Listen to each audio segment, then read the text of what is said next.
নমস্কার, সকলে কেমন আছেন?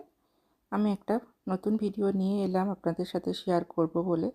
দেখুন, আজ সোমবার সকাল থেকেই আকাশের মুখটা খুব ভার, খুব বৃষ্টি হচ্ছে, সাথে আমাদেরও মনটা খারাপ যে সকালে তো স্কুল শুরু হয়ে যাবে, বেরোতে হবে, ছেলেমেয়েরা যাবে, এই বৃষ্টির মধ্যে কী করে যাবে। তো এই নিয়েই লাস্টে করতে করতে বেরিয়েই পড়লাম। বাইরে খুব বৃষ্টি হচ্ছে।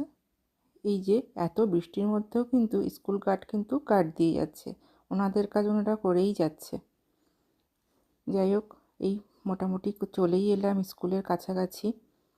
বাইরে কিন্তু খুব বৃষ্টি হচ্ছে। আজকে ওয়েদার রিপোর্টে দেখাচ্ছিল 100% বৃষ্টি, কিন্তু বাইরে কিন্তু খুব হচ্ছে। যেহেতু আমরা গাড়ির ভেতরে বুঝতে পারছি না, কিন্তু বেশ হচ্ছে। আজকে আমাদের এই ভাবতে ভাবতে অনেকটা সময় কেটে গেল, যার জন্য আজকে স্কুলে পৌঁছাতে লেট।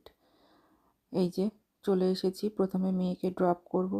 আর আরেকটা কথা কি, আজকে এখানে সেন্ট প্যাট্রিক ডে, ভেবেছিলাম হয়তো ছুটি হবে, কিন্তু দেখলাম যে না, এখানে কোনো ছুটি দিল না।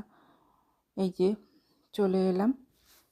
যেহেতু আজকে লেট হয়েছে, রাস্তাঘাট অনেকটাই ফাঁকা, আর আজকে এখানে গার্ড নেই, সুতরাং আমরা স্কুলের সামনেই মেয়েকে নামিয়ে দিলাম। ও চলে গেল স্কুলের ভেতরে। এবার এই স্কুলটার উল্টো দিকেই হচ্ছে আমার ছেলের স্কুল, সেখানেই যাব এবার ওকে ড্রপ করতে। এখানে তো আবার প্রচুর গাড়ির দিয়ে লাইন পড়ে যায়, কিন্তু আজকে আর আমরা সেটা করব না। ভাবছি মেন এন্ট্রান্স দিয়ে ছেলেকে নামিয়ে দিয়েই যাব, নাহলে লেট হয়ে যাবে বৃষ্টির মধ্যে, আর কেই বা দাঁড়িয়ে থাকে এতক্ষণ। এই যে ওকে নিয়ে যাচ্ছি, ও তো খুব মজা পাচ্ছে, খুশি হয়ে গেছে যে ছাতা নিয়ে স্কুলে যাচ্ছে, কিন্তু ঠান্ডা লাগার ভয় তো একটু থেকেই যায়।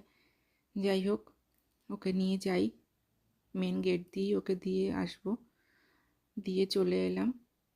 এই সময় রাস্তাঘাট বেশ ভিড় থাকে, জ্যাম থাকে, বাড়ি পৌঁছাতে অনেক লেট হয়ে যায়, কিন্তু আজকে আর সেটা হবে না, কারণ আমরা যেহেতু লেট করে ফেলেছি। এই যে রাস্তাঘাট ফাঁকা একদম। আচ্ছা, কুকুরগুলোও এই বৃষ্টিতে বেরোতে ছাড়েনি, ওরা ঠিক মর্নিং ওয়াকে বেরিয়ে পড়েছে। আমরা চললাম এই বাড়ির দিকে। রাস্তাঘাট পুরো ফাঁকা, অন্যদিন কি জ্যাম থাকে এখান দিয়ে, প্রচুর লাইন পড়ে যায় গাড়ি নিয়ে। আর এখানে সবাই গাড়ি নিয়ে আসে যেহেতু, সব একটু দূরে দূরে, কাছাকাছি তো আর কিছু না, সেই জন্য সব গাড়ি নিয়ে আসে। জানলাটা দিয়ে দিলাম, বাইরে প্রচুর বৃষ্টি হচ্ছে, চারিদিকে যেন মনে হচ্ছে কুয়াশায় ভর্তি। এই চলেই এসেছি বাড়িতে, এরপরে আবার আনতে যেতে হবে। ওদের ছুটি হয়ে যাবে মোটামুটি 2:30 নাগাদ, তখন আবার নিয়ে আসব।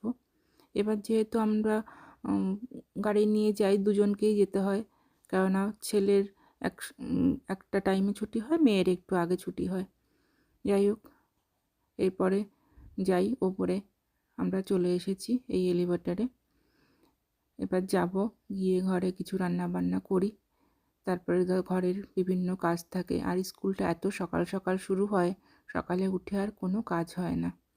সকালে উঠেই রেডি করে স্কুলে যাওয়া, এটাই রোজকারের নিয়ম। এই মাঝে মধ্যে একটু ছুটি থাকলে ভালোই হয়, আর বৃষ্টি পড়লে তখন মনে হয় সবাই মিলে ঘরে থাকলে একটু ভালোই লাগে, কিন্তু কিছু তো করার নেই, স্কুল তো করতে হবে, যার যার কাজ নিয়মে চলতেই হবে। তো এইভাবেই চলছে, এইভাবেই চলবে। একটু পরেই আমরা যাব আবার আনতে। টাটা, সবাই ভালো থাকবেন।